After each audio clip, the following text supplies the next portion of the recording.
Hello, family, and hello, my friends. It is Wednesday. It is November the 29th, 2023, 2023. And it's almost 1 week after Thanksgiving. And I hope everyone had an amazing Thanksgiving and enjoyed your family and your friends and your chosen family and everyone. And this is the time to talk about family. It's a time to focus on family. So I'm excited about tonight's show. I really am. And I am welcoming you to the power of transformation. I am your host. I'm Dr. Paula Obie, and I am delighted that you are here. Our show is based on Romans 12 and 2, and it says this an excerpt: Be ye transformed by the renewing of your mind. We have great discussions, and tonight we have another great person. We're going to have another opportunity to share some really important information about families.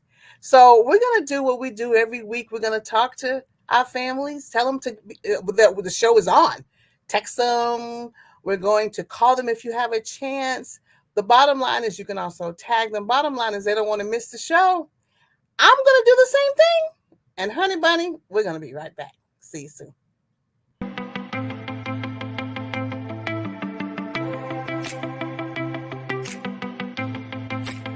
Pond 5.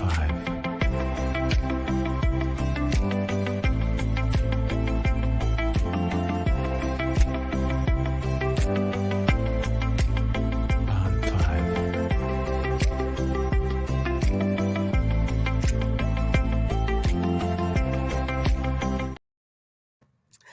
I'm super, super duper excited about our guest tonight because as I said earlier, we're talking about families, and this is the time of year where we will focus on being around our families. And she has some information about the importance of knowing your family history. And knowing your family history has become one of the most important topics in our family. This young lady, I have a story to tell about her. And the story is going to be told as we get moving in our interview. But I will say this: I did not know her a few years ago. Remember that statement because it's vital. Prior to 2014, I did not know her. All right, put a pin on it. Her name is Christine Gibson. She says she has a passion for revealing our amazing family histories. And I know some people might be saying, I don't know if I want to know anything more about my family than what I know. But once we share our discussion, I guarantee you're going to want to know everything that you need to know about your wonderful family history. And this young lady can help you do it as she's helped our family. So put your hands together and help me introduce to the show Miss Christine Gibson. Hi, Christine. Hi, good evening. And how are you? I'm doing great. How are you? I'm doing great. I'm so happy that you're here. And I made the statement earlier that prior to 2014, I did not know who you were. So we'll save a little bit of that because that's kind of like an ongoing story for us. And I'm so happy that we met. And I'm so happy that you care enough about the family to tell us about our family. So I want you to introduce yourself and then just tell us why do you have a passion for families knowing who they are? Talk to me about that. That's amazing. Talk to me about it. Well, right now my passion certainly is genealogy. I belong to the Association of Professional Genealogists. There are lots of societies out there. Um, I sus- I will suggest to most people to pick the one that really represents their family line. And for me and for us, it is one is the North Carolina Genealogical Society, of course, because a large part of my family is from North Carolina, and the African American Historical and Genealogical Society, of course, because I am and we are African American, and the Genealogical Research Institute of Virginia, because some of our leg of our family started out when they were brought to this country in Virginia. Hmm. So those, and as it expands and as I learn more, I would join other societies. Wow. Wow. It's so important. As I said, I didn't know you in 2014. Facebook brought us together and we connected and you took over. And we've learned so much about being in the same place at the same town, even the same town, and did not know each other. Talk to me about that. Wow. What was going on there? Well, first of all, there's a big difference in age between you and You would have to bring so, so that kind of makes a difference too, because when you were probably ready playing that. outside, I wasn't going to go play with you so much, right? Even if I had known you, because that's how teenagers are. But, um, I spent most of my free time, summers, Easter vacation down with um, my uncles and granduncles and grandaunts. And it was really an incredible experience for me because they had so many stories. Mhm. And because I have no problem saying I'm 70 years old, which means I was born mid-century, 1952. Um, and so these people who lived a long time, thank God for that, had some of them reached way into the 1800s when they were born. They knew slaves, ex-slaves personally. And so they had lots of stories to tell. And it was just really fascinating, Mhm. more from a historical standpoint for me at that point than a genealogical standpoint, you know. Um, and um, and just watching them function and work, and proud of the fact that these individuals had moved from slavery to landowners in only a generation and a half. Wow. So without it being gifted to them by somebody, this is stuff that they had worked for. So it was really an incredible experience for me, and I'm very thankful for it. It fascinates me because what you just said about the fact that they talked about their history and they were able to share it voice to voice. And you were so excited about what they were sharing until you never forgot the story. And then these folks who were ex slaves, they went out and said, I'm going to buy land. I'm going to do this. They had a vision. And the family needs to always have a vision. I don't want to get ahead of myself, but a family should always have a vision. And we were all connected by blood. These were your blood relatives, right? Yes, yes. And the vision wasn't just for their children. Their vision was for their children and future. They had that wonderful sense of generations to come, you know. Mm-hmm. Um, uh, and they fought and worked hard for everything that they had, and so did the generations prior to them. One Mm-hmm. of the things that you mentioned, when people ask, it's almost like, why should I care about these folks? And I Mm-hmm. always say, God in His infinite wisdom created us in such a way that each one of us is unique. We have this DNA, of course, that gets passed down, but even though sisters, siblings, twins, even, we're all different, right? Yeah. And what makes us different is that whole line, that moment in time, whether you like your father or your mother or your grandmother and your grandfather, doesn't matter. It was this moment in time that they came together that made you possible. Yes. Absolutely. So you have to appreciate that, to me, from every viewpoint. Absolutely. Absolutely.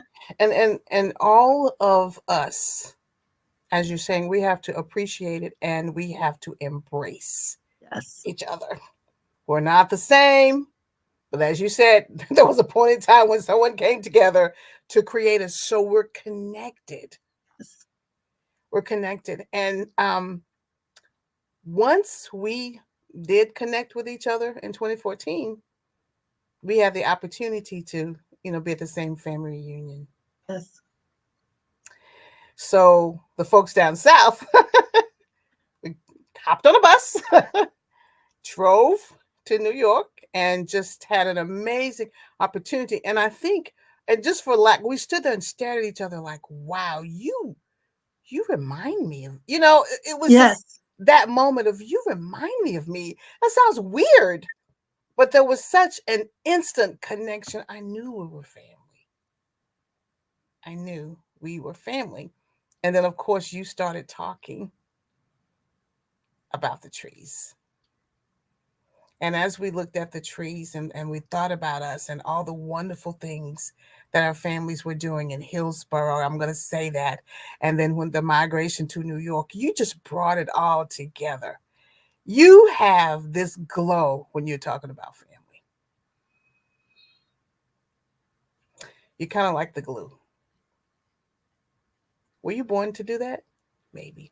Maybe. What's interesting is that on the Hillsborough side, which is my mother's side of the family, right? I never considered myself the family historian. I never considered myself because there were so many people around who had Mhm. stories. I did most of my heavy duty research when I lived, especially when I lived in Washington years ago, that about my father's side because I knew nothing about them, and they didn't talk. They did not talk about the experience. They're from Edenton, North Carolina. Um, that's a whole nother. That could be a whole day's topic because Edenton was not a great place, but um, they did not talk about their experience. It was really difficult to pull out information, you know. And I tried to tell people it's not easy. Even talking to the relatives here when I was in Hillsborough or Roxborough or Burlington and any of those towns, um, it wasn't always easy because first of all, they were busy. They were busy working people, constantly moving, doing things. And I was trying to get a recipe one day for my Aunt Ree, and she finally just handed me a a bag of, I think it was a bag of flour, and just like, take this recipe, like, leave me alone. Leave me alone. because they didn't write down recipes, and they had done them so many times, and I'm trying to follow along and estimate how much of this and that they were putting in, and then I'd have to come home and make the recipe and see if I could remember the taste, and and sometimes I would be driving them crazy, I know. The one thing that I'm happy that I did ask almost every relative was, what was the most amazing invention Wow. That's a good question. in your lifetime? Yeah. Yeah. And almost to a person, it was the airplane. Really? Yeah, and people will ask me, it wasn't the train, it wasn't the lights, but you got to remember, these people didn't go from living in a cave to, so there was light, there was candlelight, then there was gaslight, and then electricity, right? Certainly made it brighter and easier. But you know, they had seen trains, they had seen uh, the early car vehicles, even if they didn't own one. Mm-hmm. They had seen a lot of those things. So, when a super automobile, yeah, it's fascinating. But the fact that that plane could stay up in the air was what they thought was just incredible. Not that they always wanted to ride in one, But they thought it was incredible. but they thought it was incredible. Yes. Yeah. I remember you're making me my mind. I'm just so many memories. You're making me think about the time when I would eavesdrop. You weren't supposed to be listening to some of the Right. they were saying because they were talking about things that was actually too old, quote unquote, too old and too grown for you. But I would listen to them share, like in my family, just talk. And I thought it was the most fascinating time for them when they could block out the world, have a cup of coffee. That one person comes from up north to visit or Right. further down south. And that was the time when it was like an unveiling or revelation. They would talk and talk and talk and talk, and I'd go, "Oh, that person is my relative. Or, oh, this is your recipe. Like you said, this is your recipe for this. And then, or that. And then they would bring everybody together from everywhere to introduce you or to reconnect you to your family and sit and talk. Particularly, of course, it happens when someone, we have a loved one that transitions. But I love the time when we weren't in a transition and someone Right, just came home right, and we right, learned things. We learned things. right. And using, and the opportunity to use, and unfortunately today, I guess, because we're so caught up in a lot of electronics, and when we're sitting, instead of talking to each other, we are, looking at phones and doing things. But, I, twice I went down to, with my grandmother, my maternal grandmother, going down to Hillsborough, and in both times it was for a funeral. But once she got there and started talking about memories, there was one memory in particular. We're sitting outside in one of her brother's house, and she talked about the fact that they used to honor her mother by bringing her flowers. Wow. And the children would bring one color flowers, and then the grandchildren would bring another color, and then the great grands, and however generations there were, would bring other colors, until she would sit outside, and they would put her in a chair almost like a throne and Mm. hand her flowers until she had this huge bouquet. Oh. And with that, we started doing that for my grandmother. So, because she was a minister, because it was kind of hard to do her birthday because, she was a bit this thing about her age, but so we used to do appreciation service once a year, and that's when we would bring her the flowers, and all of us, and we imitated that because of the story that she told, and that's how traditions start, get Mm-hmm. passed down. Listening to stories. Some of them are wonderful, but you got to find the time to get them to talk about it, and you can't do that unless you have a conversation. Let's have a It conversation. start it starts with a conversation. It starts with a conversation, and as you're saying right now, we stare at the phones, iPads, or whatever. But at that time, they were their phones, Right. they were their iPads, and if they were going to have some type of gathering that required food and a pig picking and Brunswick stew, that you Yes. absolutely look at that face. Um, it required time. And you mentioned that, I love the Brunswick stew story because they made the stew. Um, and for many of them, especially after slavery, that's how they were able to survive. Um, Making sure everybody in the family was not just about that everybody in the family ate and stayed healthy. And so they would bring at church, bring in one of my relatives still had that big giant cauldron. I don't know what happened to it. But and they would bring all what they had and they would make the stew. I love the story because and the people would bring their pots and whatever, and you had, and of course there was always going to be some people who had more than others, but everybody had something to eat for the week. Right. So stories like that just are incredible, and that's what family trees are. They're not just a tree with names on it. They're Right. your opportunity to put your stories in. They're your opportunity to put your recipes in, your pictures, stuff that can be passed on for generations. It's not just um, about oh, I finally got somebody's name Right. on a piece of paper. And you know what fascinates me even the most? I'm just amazed at someone will say things like, "You remind me so much of your auntie," or "You remind me so," and that it has to be blood. It has to be because and then they'll start telling you stories about them, Yes. and it does sound like something that I went to, and I'm like, yeah, yeah, they're my family. And that's when you feel the connection and you want to know more. I always loved it when they would hush, they were talking about somebody and it wasn't something that was particularly nice. You notice the volume would go down in their voice. Yes. And then they'd look around to see if any of the kids were there. Right. And then you'd have to leave the room. And they would actually leave the room, but their voice would, and they'd look around and say, well, she's listening. Right. But they also had the need to discuss those things that were difficult, not just the things that were good. They were their own support system.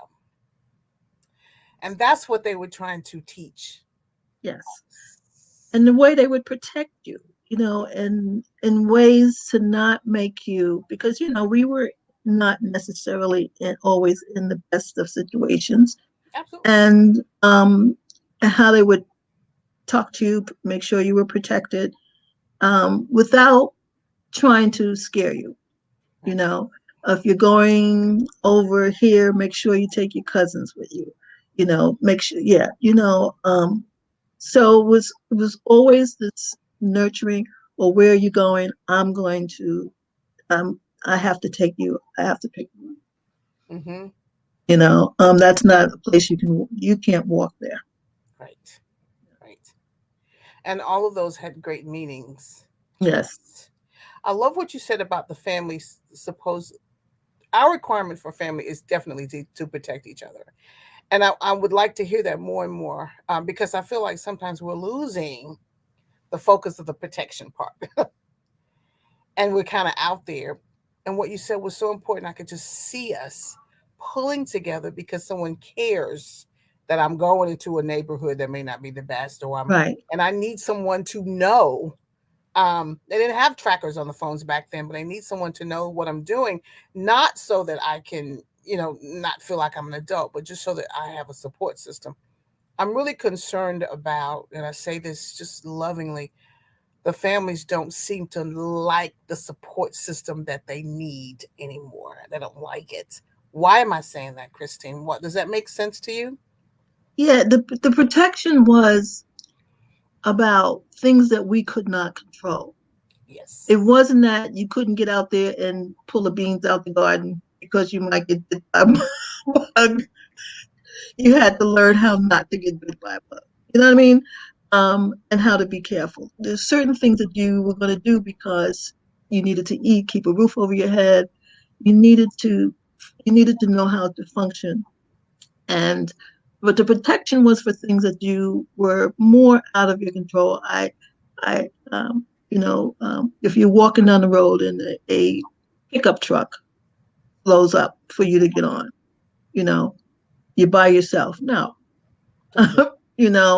What do you do? Those kinds of protections, and uh, but not the things that you needed to do to get through life, because they were teaching you beyond, so you will be ready to go out into the world and be able to function.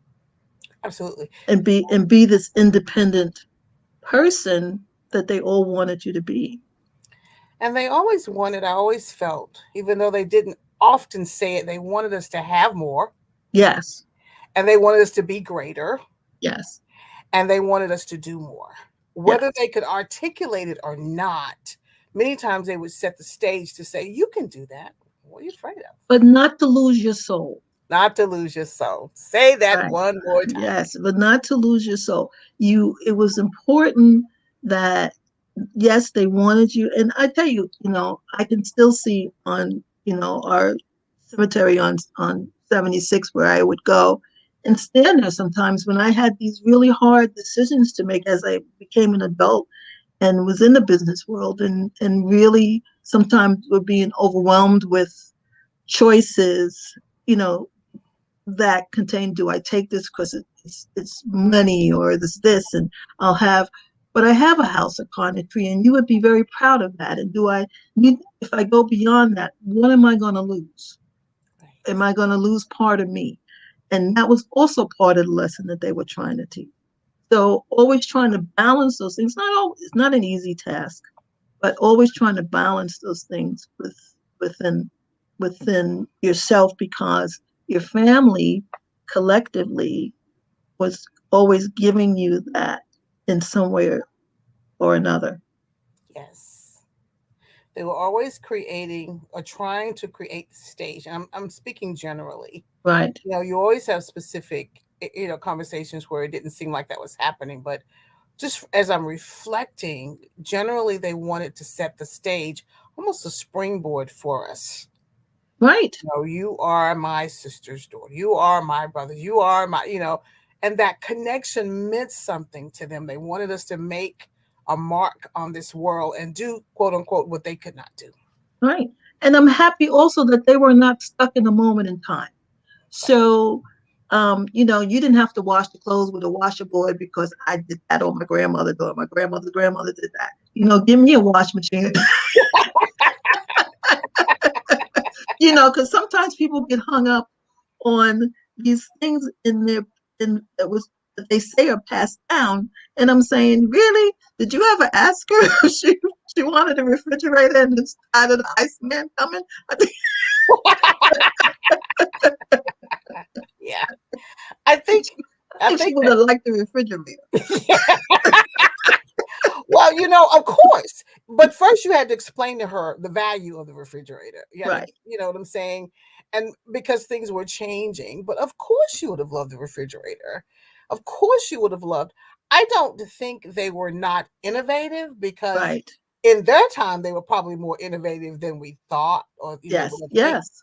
But you had to kind of ease some conversations, a couple of times on them just to make sure they understood the value because they were really big on family values. Yes. Exactly. It's a big deal.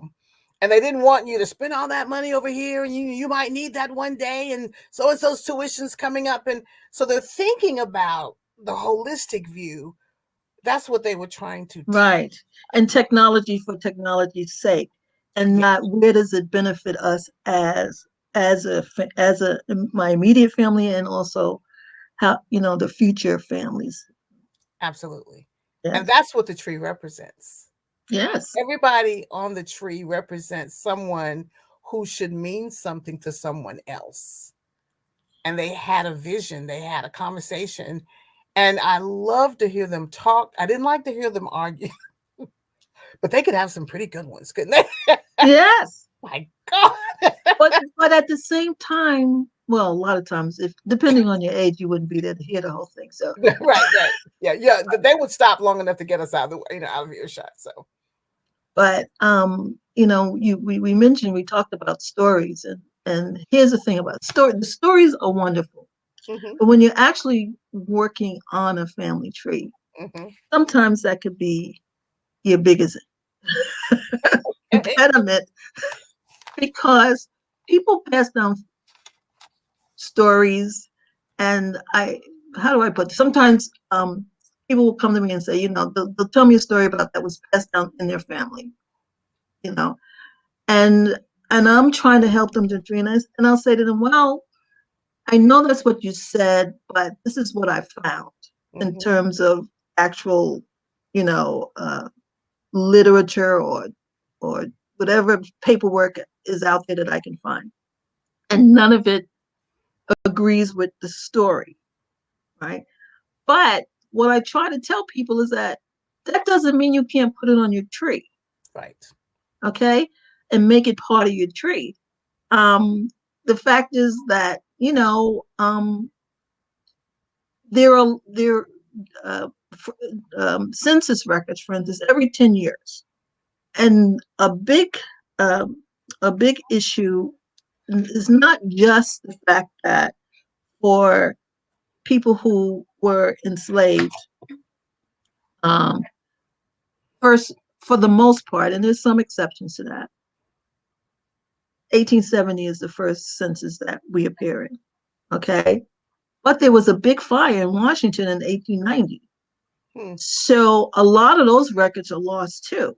So hmm you have the 1870 census and you have the 1880 census, and then you really jump 20 years to the 1900 census. So if somebody in your family said that you owned land, hmm they might have owned land. You might see them in 1880 being a sharecropper. Mm-hmm. and then not have the land again in 1900. But there might be a lot of issues that might have happened in that 20-year span. That 20 years is a long time. That's a whole generation. True. True. Um, and there are other places to look. Mm-hmm. Court records. Um, you Right. can look at land records. You can, if newspapers, did something happen in your town that catastrophic that caused the individual to lose their land? So there's a lot of other places to look to see if your story. So that's why I tell people don't throw it away because this piece of paper from maybe 1880 says he didn't own land, and in 1900 he didn't own land. Might have owned land all the time in between. Right. Um, it is So you make a good point because they're up. Like you said, if there was a fire, then there's some information that may be missing in DC, exactly but there may be some information that's inside of someone's Bible. locally Mm-hmm. place that people don't think to look. A lot Right. of times your local cemeteries will keep records for a very long time and will know um, some of the stories will be embedded in the obituaries. Mm-hmm. So this whole family tree thing it's a lot of reading. Mm-hmm. Sometimes people, and I caution them people because sometimes, ancestry.com is really the biggest site and it gives you a lot of information and it tries to help you along. It has these little flags leaves that pop up, Mm-hmm. but you really have to research it because that might not be your family. Really? Are you So yeah, serious? it's suggestions that they're offering. They're not saying this is definite. So you still need to research it to make sure before you attach it, is this really my family it sounds like it? Um, your my mother's maiden name was Obie, same as yours, right? Mm-hmm. Um, there was this thing that went on between some of the family members who spell it the way you spell it and the way it was spelled for my mom when she was born, which is Obie, Mm-hmm. right? Because she was born in Hillsborough. And um, and others who spell it Obey to this day. There's a difference. The fact is, in slavery, that was not the name anyway for any of us. It was Overby in Virginia. And it wasn't until they reached North Carolina. And here's the thing, could I have asked members of the family about that if I had known to ask the question? Because some of them were alive. I could have asked them in my teens or my 20s. I didn't know to ask the question. And when was the decision made to purposely, because everybody did, purposely change the name Right. to Obi? It's very. Um, I would love to know that answer. I probably never will. But the fact that it was done makes me know that it was purposeful. Mm-hmm. Um, so to me, the spelling doesn't matter because when you look at the census record, it's spelled so many different ways. It's census records. It's uh, so that point to me is something that we might never know for certain because who would, unless we can find some paperwork somewhere that somebody actually, a diary or something where somebody actually wrote something down. We had a meeting and we decided that, we were going to make this change. Um, are we Yoruba? Are we Igbo? Or, who are we? Right. Um, and what does the term mean? In some it means king. In some places it means a place of worship. I mean, Mm-hmm. But you bring up another good point. I was thinking there's always a reason and a purpose, for a change. Someone might have had a dream. You never know right. what led to the change in the name. Maybe it was something that that name was too long. We're going to shorten it. Or this is what it sounds like, this is Right, what it should be. And but what you're saying is that we're embracing the change right, because we're still blood. We're still family. right. Hmm. Exactly, Hmm. exactly. I loved to see it spelled Obey.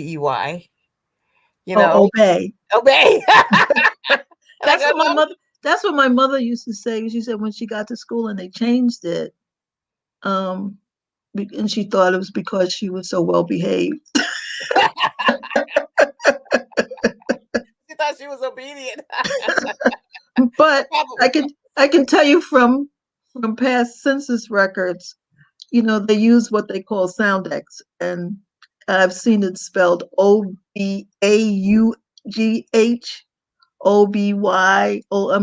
the I mean, Multiple. Multiple. yes. So, what did you think? This is personal. When you saw all of us as we walked off the bus. I thought it was fabulous. Yes. We are second cousins, you and Yes. I, right? And the fact that we were able to connect, because one of the unfortunate things I think is that the old guard, because they all lived together, we had family reunions all the time. They took care of it, and Yes. so we really, as a young person, were never involved to show up, right? Hmm. And then, and like I said, they all lived a very long time, and then it seemed like within a 5-year period, they all started to die off, Right. and which left the family reunions to who? Because we were not prepared to take over. Right. Um, and so the fact that, reaching out to, I met a lot of ancestors, um, cousins, first of all, through Ancestry Hmm. and through other family search and other sites. And, I have no problem when I see somebody pulling the same people, I'll send them a note. Hi, I'll say hi. How are you? Um, I see you pulling the same information. Are we related? Right. Right. Um, and then we'll start having private conversations, and it'll turn out that yeah, you're just on a different line from me. You don't. We have collateral family. That's the same, but my ancestry, and then we'll look to who's our common ancestor. Right. Right. Where does it break off? Right. Um, and then of course DNA. Um, DNA has on my father's side. Uh, the incredible story of meeting my father's family. Like I said, who they didn't talk about their family. My father's mother was one of 8 children. I only thought there were 3 of them. She Mm. never talked about the family. So to find that she had all these people and there was all these people, and then the name wasn't who we thought was Lawrence, was Patience, and then Lawrence, some of them were Patience and some of them was Lawrence, and it was DNA that brought us together. And Right. just this year, because of that, 2 of my ancestors, uh, un- uncles who were uncles, had run away from slavery, fought in the Civil War, were heroic in their different paths, and were brought together by the town, and a plaque was, I mean, it was just incredible. And I wouldn't have ever known that, and we would never have been able to do that without reaching out to each other, first the conversations and then DNA to verify. Absolutely. This time of year, we do think about family more, I think. And that's why this conversation is so important. It warms my heart. As we're talking, I'm feeling, and remembering just remembering so many wonderful people in my family. And I wish that we would just continue to search and love up on that Yes, history because it really will build and rebuild foundations for your family structure to sit down and remember your family members who were the reason that you're here today. And I know we're coming up towards the end of this. This has been a great conversation. See, just talking, just it just makes me happy. I'm hoping that you're going to come back. Now, I want to ask how can we get in contact with you? Because I'm sure there may be someone who will need some guidance with researching their own family tree. How can we get in contact with you? Well, my email address is tenonenterprise@gmail.com. Okay. And the tenon is actually the name of one of my ancestors, maiden name. So that's where I got. So everything I do, I try to incorporate some piece of my history into. Yeah, yeah. You did such a beautiful job for our family when we received that book, and we just started looking through it. It just made me happy. you know, these are the type of gifts that move you Yes. in a way that nothing else does. When you flip the page, you're like, oh, there's so and so.